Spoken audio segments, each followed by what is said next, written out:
আমি আজকে ছোট্ট একটা আলোচনার বিষয়ের মধ্যে আসব। সেটা হলো যে আমরা ঈশ্বরকে ডাকব বা ভগবানকে ডাকব বা স্রষ্টাকে ডাকব। আদিকাল থেকে স্রষ্টাকে ডেকে আসছেন মানুষ, এবং তারা আদিকালের মানুষরা কতটা প্রাপ্তি অর্জন করেছেন, এই সমাজের মানুষ বা সাধনা করে কতটা প্রাপ্তি অর্জন করেছেন, আমি সেই বিষয়ের উপরে আংশিক গুরুত্ব রেখে আলাপ আলোচনায় আসব। আজকের সারা পৃথিবীতে যে প্রথম মানব সভ্যতা এসছে কিভাবে, নারী পুরুষের জন্ম বা সৃষ্টিতে মানুষ তখন কিন্তু বাসা বাঁধতে জানতো না, কাপড় তৈরি করতে জানতো না, ঘর বানাতে জানতো না। কেউ গুহার মধ্যে থাকতো, কেউ বা গাছের ডালে থাকতো। নারী পুরুষকে বুঝতো না, পুরুষ নারীকে বুঝতো না। সময়ের স্রোতের মাঝখানে মানুষ ধীরে ধীরে একটু একটু করে সভ্যতার মধ্যে এসে যখন একটা সভ্যতার পরিপূর্ণতায় মানুষ এসেছে, তখন মানুষের মধ্যে একটা সম্য জ্ঞান সৃষ্টি হয়েছে। সেটা কি? নিশ্চয়ই আমাদের কেউ সৃষ্টি করেছেন, নিশ্চয়ই স্রষ্টা বলে কেউ আছে, নিশ্চয়ই তাকে সাধনা করলে আমরা পেতে পারি। সভ্যতার প্রাককালে পৌঁছে ঊর্ধ্বতায় এসে মানুষ সেটা পেয়েছে। পেয়ে প্রথমে এই ধারাকে মানুষ গ্রহণযোগ্যে নিয়েছে। কিভাবে নিয়েছে? 5টি মেরুকরণের ওপরে দাঁড় করিয়ে এই ধারাকে নিয়েছে। আমরা সেই 5টা মেরুকরণকে বলি ক্ষিতি, অপ, তেজ, মরুত, বোম। এই 5টা মেরুকরণ কিভাবে তারা বুঝলো? তৎকালীন সময়ের যে জ্ঞান পরিধি আস্তে আস্তে আস্তে আস্তে এক একটা মানুষের একটা জ্ঞানসীমার মধ্যে প্রবেশ হয়। প্রবেশ হলে যে জ্যোতির্ময় জ্ঞান অর্জন হয়, সেই জ্ঞান থেকে এক একটা প্রাপ্তি আসে। সেই প্রাপ্তি থেকে বুঝলো 5টা অংশ। কিভাবে বুঝলো? আমরা এই মাটি না হলে তো বেঁচে থাকতে পারবো না। মাটি না থাকলে তো আমাদের অস্তিত্ব কোথায়? তাহলে মাটি আমাদেরকে লালন পালন করছে, মাটি আমাদেরকে রক্ষা করে রেখেছে। তাই ঈশ্বর তত্ত্বের একটা ধাপে মাটিকে বুঝানো হলো। তখন এই মাটিকে 2টো ভাগে ভাগ করা হলো। একটা ভাগে মাটিকে ধারণ ভাব বলা হলো, আর একটা ভাবে মাটিকে পালন ভাব বলা হলো। ধারণ ভাবে মাটির নাম দেওয়া হলো ধারিত্রী, যে ধরে রাখে। বসমাতা, যে মাতার কাছে আমি বসত করি, সেই মাতা উদ্ধৃত করে বলা হলো বসমাতা। বসুন্ধরা, যে বসুন্ধরার কবলিত ধারায় আমরা ধারণে আছি, তার নাম বসুন্ধরা। আবার দ্বিতীয়ভাবে এসে একে বলা হলো জগৎ পালক শ্রী বিষ্ণু। বিশেষ পালিত শক্তি দ্বারা, বিশেষ আদর্শ বার্তায়, বিশেষ আদর্শভাবে যার কবলিত ধারায় আমরা এই জগতে আছি, তাকে বলা হলো বিষ্ণু। বিশেষ সহনশীলতায়, বিশেষ পালন বার্তায়, এই জগতে যার প্রতিপালনে আসি। তাহলে মাটিকে কয় ভাগ করা হলো? দুটি ভাগ, একটা ধারণ ভাব, একটা পালন ভাব। পালন ভাবে মাটিকে বিষ্ণু বলা হলো, ধারণ ভাবে মাটিকে ধারিত্রী বলা হলো, বা বসুন্ধরা, বসমাতা, বহু কিছু বলা হয়। এরপরে আসি তৃতীয় অংশে, মহাশূন্য মহাসরোবর। এই মহাশূন্যকে মহাসরোবরের সঙ্গে তৎকালীন বিশেষজ্ঞরা বিচার করে ভাবলেন। তখন তাকে কি বললেন? মহেশ্বর। এই মহাসরোবর, যে সরোবরের মধ্যে আমরা দাঁড়িয়ে শ্বাস প্রশ্বাস নিই, চলাফেরা করি, সহনশীলতায় আসি। সহনশীলতায় আসি বলে তার দ্বিতীয় নাম দেওয়া হলো শৈব, যে সহন শক্তি দ্বারা, শৈব, যে সহন শক্তির, সহ্য শক্তি দ্বারা যিনি সহ্য করে আমাকে তার মধ্যে প্রবেশ করে আমাকে বাঁচিয়ে রেখেছেন, তার নাম শৈব, শৈব শিব। তাহলে প্রথমভাবে আমি বললাম তারক বোম, দ্বিতীয়ভাবে আমি বললাম শৈব শিব, তৃতীয়ভাবে তাকে বলা হচ্ছে, কি বলা হচ্ছে?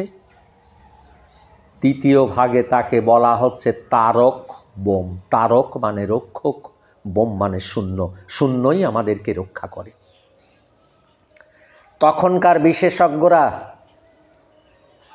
এই তিনটে ধারার উপরে দাঁড়িয়ে সাধনার প্রথম প্রণালী শুরু করেন।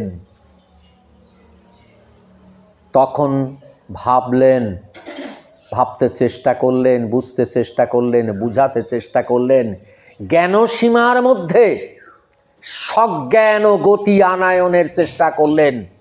করে কি দিলেন?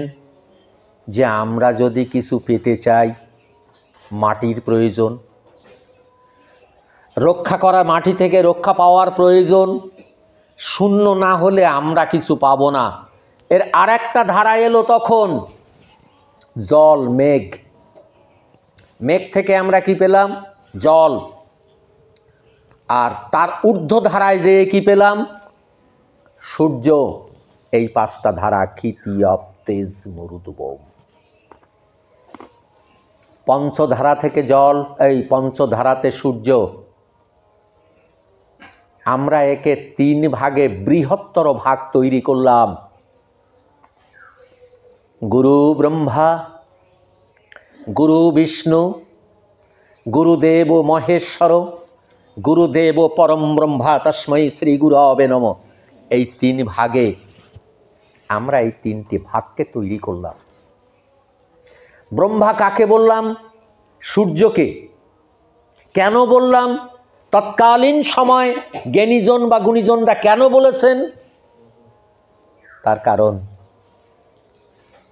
ওনারা বিচার করে দেখেছেন, সূর্য যদি পৃথিবীতে তাপ না দেয় তাহলে বায়ুর জন্ম নেবে না।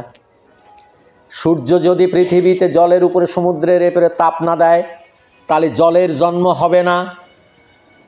সূর্য যদি আলো না দেয় পৃথিবী অন্ধকার, আলোর সন্ধান পাবে না। সূর্য যদি তাপ না দেয় কোনো জীবের সৃষ্টি হবে না। তাই পরম ব্রহ্মা বলা হয়েছে ওখানে, পরম ব্রহ্মা। তিনি, তাকে সবার ঊর্ধ্ব স্থান দেওয়া হয়েছে। গুরু বিষ্ণু, এই মাটিকে বলা হয়েছে জগৎ পালক শ্রী বিষ্ণু। মাটিকে বলা হয়েছে, এখানে হয়তো অনেকের প্রশ্ন আসবে, কই মাকে তো বলা হয়নি? গুরু ব্রহ্মা, গুরু বিষ্ণু, গুরুদেব মহেশ্বর বলা হয়েছে। মাকে, যিনি বিষ্ণু তিনি মাতা, তাই হচ্ছে না? জগৎ পালক যদি শ্রী বিষ্ণু হয়, জগৎ যদি বিষ্ণু হয়, আবার জগৎ যদি বসমাতা হয়, তাহলে কি মা বাদ যায়? কি বাবা, বাদ যায়? বাদ যায় না। তাই মা বসমাতা, আবার যিনি পিতা তিনি মাতা। ঠিক তৎকালীন সময়ে মানুষ খুব বিচরণের মাধ্যমে দেখলেন যে আমরা কি হতে কি পেতে পারি। তখন মানুষ দেখলো যে একটা গাছ যদি ফাঁকা জায়গায় বসানো হয়, সে ধীরে ধীরে ফাঁকা অনেক জায়গা নিতে পারে। ফাঁকা জায়গা পেলে গাছটা বড় হতে পারে। যদি ওই চারাটি ঘরের মধ্যে রাখা হয় সে মরে যেতে পারে। তাহলে গাছকে বড় হতে কি প্রয়োজন? মাটির প্রয়োজন। গাছকে বড় হতে কি প্রয়োজন? জলের প্রয়োজন। গাছকে বড় হতে কি প্রয়োজন? শূন্যের প্রয়োজন, জায়গার প্রয়োজন, সূর্যের আলোর প্রয়োজন। তাহলে জগতে যদি আমাদের কিছু পেতে হয়, সবার আগে কার প্রয়োজন? শূন্যের প্রয়োজন। শূন্য কোন শক্তি দ্বারা পরিচালিত? শূন্য শিব শক্তি দ্বারা পরিচালিত, শৈব সহন শক্তি দ্বারা পরিচালিত। তাই গুরু পর্যায়ে যেয়ে সতী অনুসূয়া পর্বে বলা হয়েছে ব্রহ্মা বিষ্ণু মহেশ্বর তিনি এক, একই তিন। কেন বলা হয়েছে? একটা দেহকে তৈরি হতে হলে, একটা গাছকে বেঁচে থাকতে হলে, জগতের কোনো সৃষ্টি রহস্যকে সঠিক জায়গায় দাঁড়াতে হলে তাকে সূর্য, শূন্য, পৃথিবী এই তিন মহাশক্তির প্রয়োজন। ব্রহ্মা, বিষ্ণু, মহেশ্বর, সূর্য, মাটি, শূন্য, এই তিন শক্তি ছাড়া কোনো জীবের পরিত্রাণ নাই। তিন শক্তি ছাড়া কারো উদ্ভাবনী শক্তির অধ্যয়নের উপায় নাই। তাই গুরু ব্রহ্মা সূর্য, গুরু বিষ্ণু মাটি, গুরুদেব ও মহেশ্বর এই শূন্যকে মহাশূন্যের সঙ্গে তুলনা করা হয়েছে। এরপরে মানুষ গবেষণা করে দেখেছে আমরা কোন শক্তির বিচরণে গেলে অধিকতর পেতে পারি। শূন্য শক্তির বিচরণে যেয়ে যদি যা কিছু চাবো তা কিছু পেতে পারবো। এই বিল্ডিংটা হয়েছে কোন বিচরণে? শূন্যতে গেতে উঠা হয়েছে। যদি শূন্য না নিতাম তাহলে কি কনস্ট্রাকশনটা হতো বাবা? কোনোদিন হতো না, জন্ম নিত না। আমরা বড় হয়েছি, যদি শূন্য আমাদের দেহ জায়গা না নেয় তাহলে কি আমরা তৈরি হতে পারবো? ওই গাছটা তৈরি হয়েছে, শূন্য জায়গা নিয়েছে, তাহলে সবার আগে কার স্থান দেবে? শূন্যের স্থান। তাই শাস্ত্রে বলা হয়েছে যত্র জীব তত্র শিব, সত্যম শিবম সুন্দরম। আমাদের দেশের অনেকে কোনো এক ভগবানের সাধনার কথা বলতে যেয়ে বলেন এই শিব নাকি কবে কুকুর হয়ে সেই ভগবানের পা খুঁজে বেড়াচ্ছিল। শিব কাকে বলা হয়? এই মহাব্রহ্মাণ্ডের যে শূন্য শক্তি তা শৈব শক্তি। মহাব্রহ্মাণ্ডের যে শূন্য শক্তি তা তারক বোম শক্তি। মহাব্রহ্মাণ্ডের যে শূন্য শক্তি তা মহেশ্বর শক্তি। এর কোনো রূপ হতে পারে বাবা? এর কি রূপ সম্ভব? আজকের হিন্দু ধর্মের অবিবেচিত, অচিন্তনীয়, অমনোভাবাপন্ন কিছু ব্যক্তি আছেন যারা আদি সত্যকে হত্যা করতে চেয়েছেন, যারা আদি তত্ত্বকে দুরাভূত করতে চেয়েছেন, যারা ধর্মকে নির্মূলে উচাটন করে ধ্বংস করতে চেয়েছেন, তারা বলছেন শিব নাকি কুকুর হয়ে কোনো এক ভগবানের পা চাটতে গেছে, পা ধরতে গেছে। আমি অনুরোধ করব আমরা যদি মানুষে মানুষে বিভাজন রাখি, মানুষে মানুষে ভেদাভেদ রাখি, মানুষে মানুষে পার্থক্যতা রাখি, তাহলে যারা হিন্দু ধর্মের বিরুদ্ধে কথা বলছে, যারা হিন্দু ধর্মের নানা প্রসঙ্গ তুলে হিন্দু ধর্মকে ধ্বংস করতে চাইছে, তাদের তুলনায় এদের তফাৎ কি? পার্থক্যটা কোথায়? কোন এক জায়গাতে বলছেন, অবাক করা কথা, কোন এক জায়গাতে বলছেন ব্রহ্মা নাকি, ভগবানরা গরু চড়াচ্ছে, ব্রহ্মা নাকি গরু চুরি করতে এসছে। আমি একটু আগে তার ব্যাখ্যা দিলাম। ব্রহ্মানে আগুন, সূর্য এখানে আসে না, সূর্যের আলো আসে, জ্যোতি আসে, তাপ আসে। সে তার কক্ষপথ থেকে সরলে পৃথিবী ধ্বংস হয়ে যাবে। আর তোমরা বলছো গরু চুরি করেছে। কয় শুস না তোর হাতের খাবো না। তার মানে খাদ্যের সঙ্গে তোমার তফাৎ কি? একদিন তো একটু ভেবে দেখো তো, যেদিন তুমি তোমার দেহ রাখবে, আজ তুমি যাদের ঘৃণা করবে এইভাবে, যেদিন তোমাদের দেহ রাখবে সেদিন কাঁধে করে তো ওই প্রতিবেশীরা নেবে না অন্য কেউ নেবে? তফাৎ কোথায় বলো? মানুষে যদি মানুষের বিভাজন হয়, ধর্ম কোথায়? ধর্ম ধারণ শক্তি, ধর্ম প্রাপক শক্তি। আদিকাল থেকে যে গবেষণা করে চলে এসেছিলেন সেটা ধারণ শক্তি দ্বারা এসেছিলেন। এক একটা গবেষণা করেছে, পাথর ঠুকে আগুন জ্বেলেছে, তারপরের পরীক্ষা হয়েছে, তারপরের পরীক্ষা হয়েছে, হতে হতে আজকে দিশালাই, আজকে গ্যাস লাইট ব্যবহার হচ্ছে, আজকে ফায়ারিং ব্যবহার হচ্ছে। একটা সময় কলের গান ছিল, আজকে মোবাইল ল্যাপটপে চলে এসছে। একের পর এক পরিবর্তন ঘটে মানুষের উন্নয়ন বেড়েছে। আজ আদিকালে তারা গবেষণা করে করে কি পেয়েছিল? একটা সময় ভগীরথ তার জীবদশায় গবেষণা করে বলল, যদি ভারতবর্ষে জলাধার তৈরি না করা যায়, ভারতবর্ষে যদি জলাধারের সীমা তৈরি না করা যায়, তাহলে ভারতবর্ষ সুজলা সুফলা হবে না। গঙ্গার সাধনা করে, গঙ্গাকে আনায়ন করে ভারতবর্ষ সুজলা সুফলা তৈরি করলো। আজ আমরা পবিত্র গঙ্গা বলছি, কিন্তু এই গঙ্গা এই মানুষের সাধনার পরে প্রাপ্তি লাভে সৃষ্টি হয়। মহামণি ধন্বন্তরী মানুষের প্রাণদায়ী রক্ষা, জীবন রক্ষা করার জন্য তিনি গবেষণা করতে থাকলেন। তিনি আবিষ্কার করে দিলেন আয়ুর্বেদ।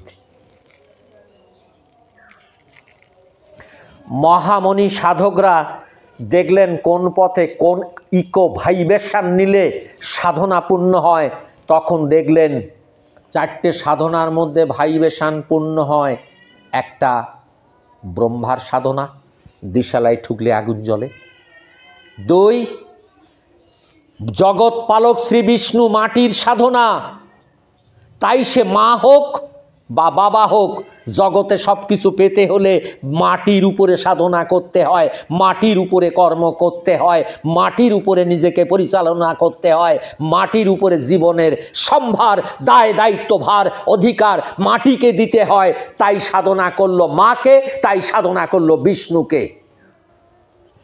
তার প্রমাণ সাপেক্ষ যদি তৈরি না করা যায়, কোন অর্থের, কোন বাক্যের, কোন ইকো ভাইব্রেশন, কোন বাক্য দ্বারা কি সঞ্চারিত হয়, কোন বাক্য দ্বারা কি তৈরি হয়, তা গবেষণা করতে শুরু করলো মানুষ। গবেষণা করতে করতে দেখলো শিবের নামে, শিবের সাধনা করে আগুনের উপরে হাঁটা যায়, আগুন পোড়ায় না। তখন থেকে সন্ন্যাসীরা আগুনের উপরে হাঁটতে শুরু করলো।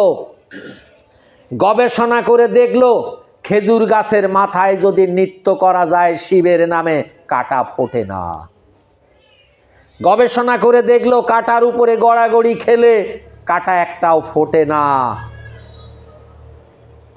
একে একে জীবনযাত্রার মূল্যবোধে প্রতিটা দৃষ্টান্ত, প্রতিটা দিক বাস্তবের উপরে দাঁড় করিয়ে আজকের হিন্দু ধর্ম প্রতিষ্ঠার জায়গা পেয়ে ঠিক পরবর্তীকালে পৈতের উপরে আক্রমণ করে এক সাম্প্রদায়িক সৃষ্টি করে নিজ দল তৈরি করে মানুষের মধ্যে মানুষের পয়জান ঢুকিয়ে বিভাজন সৃষ্টি করলো, মানুষ ভগবানের প্রার্থনা করার সুযোগ তৈরি করলো। তোমরা একটু বলো না,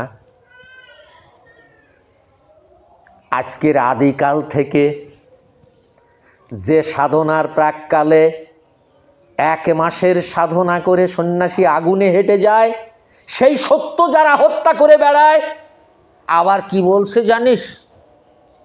খুব লজ্জা করে আমার, বলবো ভাসুরের নাম তো, তা একটু বলি। কয় শিব পরম বৈষ্ণব, ও আমাদের ভগবানের সাধনা করে। আমি একটুখানি ব্যাখ্যা দিলাম, একটু আগে ব্যাখ্যা দিয়েছি, এই শূন্যটাই শিব শক্তি।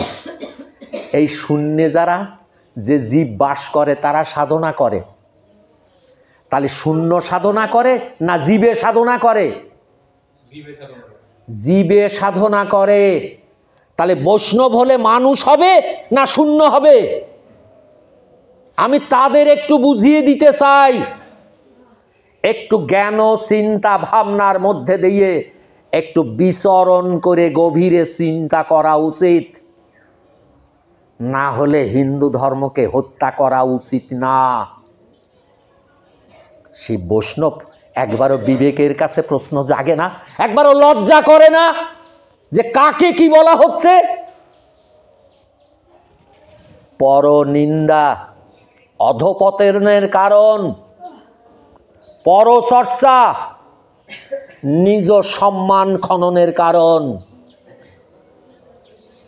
কোন শিব সাধক কি তোমাদের পাকা ধানে মই দেয়? কোন কালী সাধক যেয়ে কি এদের নিন্দা করে? আর এরা সত্যকে আদিকাল থেকে যে বাস্তব সত্যকে জগৎকে দেখিয়ে চলেছে। 1 মাস সন্ন্যাস করে শুধু আগুনে নামা নয়। 1999 সাল থেকে আমি এই মন্দিরটাই পরিচালনা করছি। এখানে কত ক্যান্সার, কত পঙ্গু, কত থ্যালাসেমিয়া, কত এইডসের রোগী, কত ভয়ঙ্কর ভয়ঙ্কর মানুষের জীবনদায়ী রোগ নিয়ে এখানে এসেছে। তারা মুক্তি পায়নি। তারা প্রত্যেকে জীবন রক্ষা পেয়েছে, রোগ মুক্তি পেয়েছে। কোন নামে পেয়েছে? শিবের নামে পেয়েছে, মায়ের নামে পেয়েছে। তোমাদের কাছে কি প্রমাণ আছে? আদিকাল থেকে তারা তো প্রমাণ দিয়েছে। তারা যদি প্রমাণ না দিত আমাদের বস্ত্র তৈরি হতো না, তারা যদি প্রমাণ না দিত বাড়ি তৈরি হতো না, তারা যদি প্রমাণ না দিত নারী পুরুষ আসতো না, তারা যদি প্রমাণ না দিত মানুষের এই এত জ্ঞান এত চেতনা আসতো না। দিনের পর দিন সবাই গবেষণা করে বাস্তবকে নিয়েছে, কেউ তো বাস্তবকে বাদ দিইনি। তোমরা কেমন ধর্মযাজক? বাস্তবকে সরিয়ে অবাস্তবের অধ্যয়ন টেনে এনে জীবনযাত্রার মূল্যবোধে কি দেখাতে চেয়েছো? মরার পরে স্বর্গ। আমি সেই বন্ধুদের একটু বলি, হ্যাঁ মরার পরে স্বর্গ আছে, যদি থেকে থাকে তার প্রমাণ দাও। যেমন একটা গাছ বসালে তা ফল দেয়, প্রমাণ হয়। কেউ চাকরি করলে মাইনে পায়, তার প্রমাণ হয়। কেউ চাষ করলে ফসল পায়, তার প্রমাণ হয়। শিবের সাধনা করলে জরাবেদি দূরে যায়, মানুষ আগুনে নামতে পারে, তার প্রমাণ হয়। কিন্তু মৃত্যুর পরে যে তুমি স্বর্গে যাবে, মৃত্যুর পরে যে তুমি মুক্তি পাবে, মৃত্যুর পরে যে তোমার পরিত্রাণ হবে, তার কি কোনো প্রমাণ আছে? আদিকাল থেকে জগতের যত মনি ঋষি যোগী থেকে শুরু করে, বিজ্ঞানী থেকে শুরু করে, গবেষক থেকে শুরু করে, কেউ কি দুটো ঠিকানা পেয়েছে?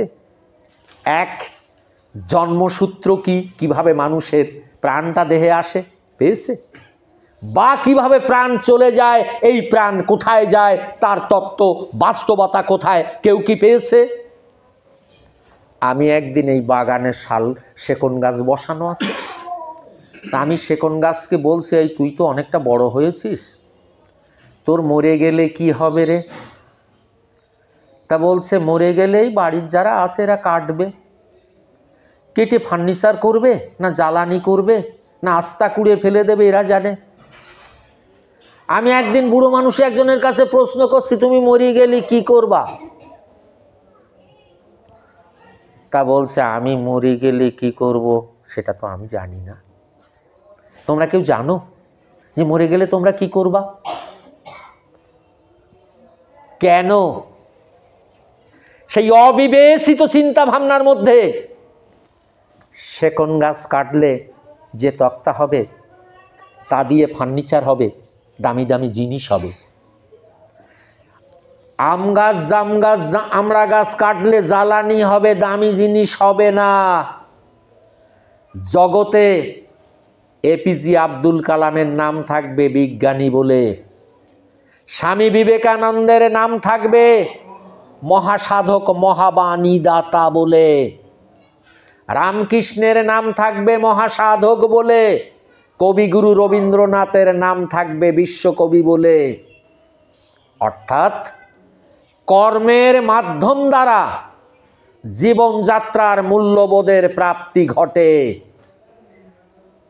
সেটা মরার পরে নয়, মরার আগে। জগতে যে সুনাম সুখ্যাতি বা প্রাপ্তি অর্জন করতে হয় সেটা জাগতিক কর্ম দ্বারা করতে হয়। এই জগতে তার অনুভব বা অনুভূতিতে আসা সম্ভব হয়। আজ ভগবানের দর্শন ভগবান প্রতিদিনই দেন, আমরা বোকা তাই বুঝি না, আমরা বোকা তাই অনুভব করতে পারি না। তার প্রমাণ আমি একটু তোমাদের দিচ্ছি। সকালবেলা পূর্ব দিকে তাকিয়ে দেখবা ভগবান ব্রহ্মাণ্ড দর্শন দিচ্ছেন। সারা পৃথিবীর সবাই পূর্ব দিকে তাকালে তাকে দেখতে পাবে, পাবে না? সারা পৃথিবীর সবাই তাকে দর্শন করেন। ইনি ব্রহ্মাণ্ড দর্শন দেন, ইনি জগৎপতি, জগৎ প্রহরী, পরম ব্রহ্মা। আবার সন্ধেবেলা অস্ত যায়, তোরা একটু বিশ্রাম নিবি, ঘুমাবি। তোরা যদি সব সময় দিন পাবি তাহলে তো তোরা বিশ্রাম নিতে পারবি না। তোরা আমার সন্তান, তাই তোরা নিদ্রা নে, বিশ্রাম নে। তাই একটু তার আলো সরিয়ে নেয়। এত সত্য পেয়েও, এত বাস্তব পেয়েও মানুষের পার্থক্যতা দেখাতে হয়। এত বাস্তব পেয়েও মানুষের থেকে মানুষের দূরাভূত করতে হয়। সাধনার সত্যতা কি আলাদাভাবে খোঁজ করতে হয়। যে বাস্তবতার মধ্যে দাঁড়িয়ে থাকলে জীবনের পূর্ণতা, জীবনের মূল্যবোধকে আমরা খুঁজে পেতে পারি, তার নাম তো সাধনা। যেমন দেখো, সাধনার তিনটে ধারা বলা হয়েছে, সাধন, সিদ্ধ, প্রবর্তক। একটা কড়াতে কিছু আলু নিলাম, গোল আলু, জলে ফুটাচ্ছি, এটা সাধন, ফুটাচ্ছি। কিছুক্ষণ পরে তাপ দিতে দিতে দিতে দিতে ওটাকে জল ফুটতে ফুটতে আলু সিদ্ধ হয়ে গেল। তাহলে কি হলো? প্রাপ্তি হলো সিদ্ধ। তারপরে ওই আলুগুলো তুলে খোসা ছাড়িয়ে তাকে তেল মশলা দিয়ে মাখিয়ে পরিবেশন করলাম, প্রবর্তক। সাধনায় এমন বস্তু যার সূচনা সত্য, মধ্যমা সত্য, প্রাপ্তি সত্য। সেই সত্যের মাঝখানে না দাঁড়িয়ে একে অন্যের পার্থক্যতা দেখিয়ে, একে অন্যের মধ্যে দোষারোপ করে, একে অন্যকে নিন্দা করে, একে অন্যকে অবিবেচিত ধারায় অজ্ঞানতার মধ্যে দাঁড়িয়ে সরিয়ে কোন মাহাত্ম্য, কোন রহস্য খুঁজে পাবে? হ্যাঁ, গল্প দিতে হবে শিব বৈষ্ণব। হ্যাঁ, একদিন কৃষ্ণ কালী হয়েছিল, কালী একদিন কৃষ্ণ হয়েছিল। আমি এই জায়গাটা ছোট্ট একটা ভাষায় একটু বলি, যদি এই প্রসঙ্গত চ্যাপ্টারের নয়, তথাপিও আমি কথাটা এসে গেল বলে কথাটা বলছি। কালী শব্দকে এই কবলিত বসুন্ধরা, যার কোলে, যার কবলে আমরা আছি, যার আশ্রয়ে আমরা আছি, সে কালী। কৃষ্ণ শব্দে ক্রিয়া কর্ষণযোগ বাদ দিলাম, সেটা যদি সাধনায় সেটা কৃষ্ণ হয়, তার কি রূপ বদল করতে হয়? মাটি কি রূপ বদল করে বেড়ায়? মাটি মাটির জায়গায় থাকে, ব্যক্তি ব্যক্তির জায়গায় থাকে। এখানে একে অন্যের কুৎসা রটিয়ে, একে অন্যকে ছোট করার চেষ্টা করে কাউকে বড় করা যায়? পরনিন্দা মহাপাপ। শুনেছি গুরু নিন্দা করতে নেই, গুরু নিন্দা নাকি মহাপাপ। আমাকে একটু বুঝিয়ে দেবে? গুরু ব্রহ্মা গুরু বিষ্ণু গুরুদেব মহেশ্বর গুরুদেব পরম ব্রহ্মা তস্मै শ্রী গুরবে নমঃ। এই শব্দ যদি গুরু গায়ত্রী হয় গুরু বন্দনায় হয়। তাহলে যে ভদ্রলোকরা বলছেন ব্রহ্মা গরু চুরি করেছে, আমি সেই ভদ্রলোকদের বলছি গুরু নিন্দা করে যে জন হিন্দু নয় সেই জন। তাহলে তুমি কি হিন্দু? তুমি হিন্দু হলে ব্রহ্মাকে বলতে পারো গরু চোর। গুরুদেব মহেশ্বর, মহেশ্বর শিব, শিব কুকুর হয়েছিল, তুমি বলতে পারো? এরা কারা? এরা এই পৃথিবীর চরম সত্যকে, চরম বাস্তবকে হত্যা করে ধ্বংস করার করছে খেলা। স্বর্গ নামক ভাসিয়েছে এক উদ্ভট্ট খেলা। যদি এরা বাস্তবের উপরে দাঁড়িয়ে থাকতো তাহলে সূর্য ছাড়া কি প্রাণ থাকবে? মাটি ছাড়া কি প্রাণ থাকবে? শূন্য ছাড়া কি কেউ বাঁচবে? এই তিনজন আর কাউকে ছোট করা যায় না, নিন্দা করা যায়? এরপরে আরো বিশেষ কিছু দিক আছে, আমি অন্য পর্বে সেটা আলোচনা করব। আজকের পর্বে এটুকু আলোচনার মধ্যে রেখে গেলাম। জগৎবাসীর কাছে আমার প্রণাম বা নমস্কার।